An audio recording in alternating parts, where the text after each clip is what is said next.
Hello everyone, আশা করি তোমরা সবাই ভালো আছো, সুস্থ আছো। সবাইকে জানাই শুভ নববর্ষের আন্তরিক প্রীতি ও শুভেচ্ছা।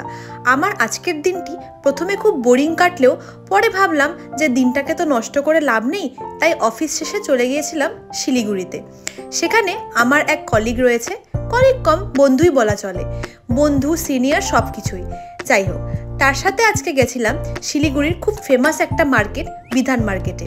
তোমরা যারা যারা বিধান মার্কেটে গেছো তারা তো অবশ্যই জানো যে এখানে সামান্য বার্গেনিং স্কিল থাকলে আর খুঁজতে পারলে বেশ সুন্দর সুন্দর জিনিস পাওয়া যায়। এই ঘড়িটা কিনেছিলাম, দেখো কেমন লাগছে, ভালো লাগলে কমেন্টে অবশ্যই জানিও। এরপর আমরা সেখান থেকে গোটা মার্কেটটাই ঘুরেছি। এখানে ব্যাগের কালেকশনও আমার বেশ ভালো লেগেছে। তারপর গেছিলাম মোমো গলিতে। হ্যাঁ, এই জায়গাটা আমার কাছে একদমই নতুন।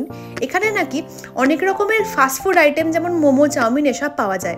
ফার্স্ট টাইম ট্রাই করলাম ভেজ মোমো, খেতে কিন্তু বেশ ভালো। তারপর আর কি, ফেরার সময় হয়ে এলো। আজকে বেশ ঝড়ো হাওয়া দিচ্ছিল, ওয়েদারটা সত্যি খুব সুন্দর। আমার এই মিনি ভ্লগ কেমন লাগলো তোমাদের জানিও। টাটা।